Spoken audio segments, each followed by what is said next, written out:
The Texas Chainsaw Massacre 2 from 1986 is one of those weird but awesome sequels. The more I watch it, the more I love it. A lot of dedicated fans will probably be aware of the deleted scenes, the workprint, and lost footage associated with the movie, including the infamous scene with Joe Bob Briggs. Today, I'm going to take a look at as much of this stuff as I possibly can with you guys.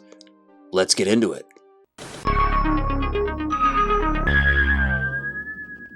The Texas Chainsaw Massacre 2 is wildly different in tone than the first film. Tobe Hooper didn't even intend to direct it originally, only stepping in from just a producing role when they couldn't find an affordable director.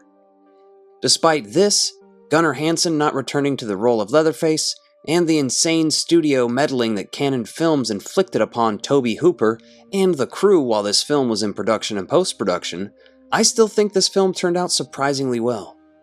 And it's still my favorite sequel in the franchise. For context, Cannon really messed with the final cut of the film. About the missing scenes and the way the film turned out, cinematographer Richard Corris said, "Cannon took over the cut, and if we'd shot anything with blood, gore, or chainsaws, they just threw it in. And in order to make it come to the proper length, they had to throw the story away. That's the real tragedy." With that in mind, let's take a look at some of these deleted scenes. The opening credits for the movie were originally much different and featured a completely different score than the theatrical cut. The music that's here, though, was later reused in the movie. It's a much moodier in general introduction to the film. And while I do like it, it's not a deal breaker for me or anything that it's not in there. I don't feel like I have to have this, but it is cool to see. I do feel like I should just front load this video and go straight to talking about the Joe Bob Briggs scene, which I will do now. It's called The Gonzo Moviegoer. The scene opens with the Sawyers arriving to a movie theater for their night out hunt. It cuts to the part with Joe Bob. Thoroughly disgusting. No, Twink is fake. You think they really stuck a power drill through that girl's titty? He's walking out of the theater with two women on his arms, explaining practical effects and the magic of filmmaking to them. I bet any of you, myself included, would kill to be one of these women hanging off of his arm listening to him go on about movies. That's a hell of a date. I'm thankful we get to see this now. Joe Bob Briggs means a lot to the horror community, and I'm just so glad that this isn't just lost footage we'll never get to see. Anyway, once they're about outside, Leatherface emerges, and holy shit.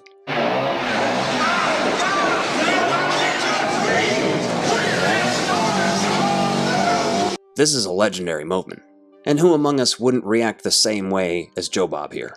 I feel like this not being in the final film really is a bummer for the crossover Texas Chainsaw Joe Bob fans like myself. There's a scene called Leaving for Work, which is the first scene chronologically in the first of several sequences that got cut that would follow the Sawyer family's adventures at night.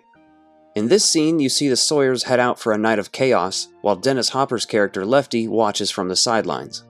He's getting his trunk full of weapons ready, preparing for conflict. It's rather short and honestly doesn't offer us too much, in comparison to how much some of the other scenes do offer us. One of the more talked about scenes, though, is the Die Yuppie Scum scene.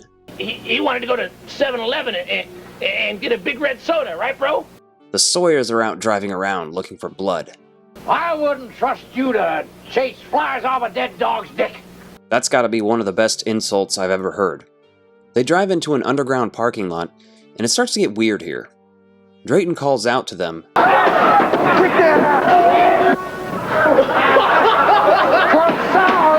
I mean, store-bought or homemade, because that really depends. If this is the guy offering me croissants, I want them to be store-bought. What comes next is nothing short of a bloody, gory miracle, courtesy of Tom Savini. Heads getting sliced off, dude bros being sliced in half, limbs flying through the air.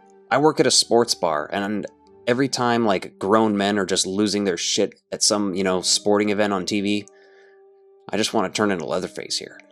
This is the kind of stuff you look for in a deleted scene or alternate cut of a movie. Something that just blows your mind in the best way and gives you something you didn't know you needed. Tobe Hooper apparently really hated the way this scene turned out though, so ultimately he probably had his say when making the first edits, but there's some goofy stuff in here. The scene in general feels borderline splatter horror. It's giving vibes of Evil Dead, Bad Taste, Dead Alive. It's not quite that far, but it's pushing it. Regardless of intentions of the tone of the movie, This is pretty close to where it ended up anyway. So Chop Top's death originally had another shot added in after his demise as well. When his character falls into the little tunnel hole here, his clothes shoot back out of it like a Looney Tunes bit or something. It's kind of funny, but maybe it goes too far with that tone here. Because I don't know, is this supposed to be funny? Because if it's not, I don't know what the fuck it is supposed to be. The deleted scenes for this movie are fascinating, and I think a few of them are definitely worth checking out on your own if you haven't before. Now let's talk about some of this lost footage that we'll probably never get to see. The characters of Stretch and Lefty originally had connections. You know, they're going to be revealed in other scenes. Lefty was going to have used Stretch's mother as bait before in a drug bust, kind of like how he's using her as bait in this movie. When Cannon was taking over the cut of the film, though, they clearly didn't care much about the story and just wanted it to be bloody chainsaw fun. And I guess I can understand both arguments for that, because the footage they did shoot for this and the movie itself, I don't see how you could convert this into something serious. I don't see how you could, by any means, chop it up and make it resemble, in tone, something like the first film. The scene where LJ's character was being prepped to be skinned is something that had some alternate takes.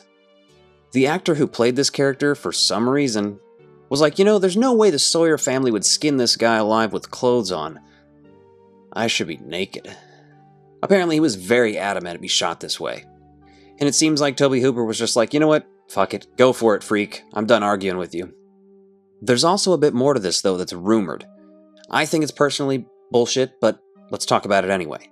The rumor being that there was a doctor on set that had to keep giving this guy injections to keep his, stuff not soft. I don't see this as true, because why would you want a character in this scene to be not soft? I mean, I can see a scenario where you'd want a character to be that, but like this isn't that scenario. It honestly just feels like made-up playground lore.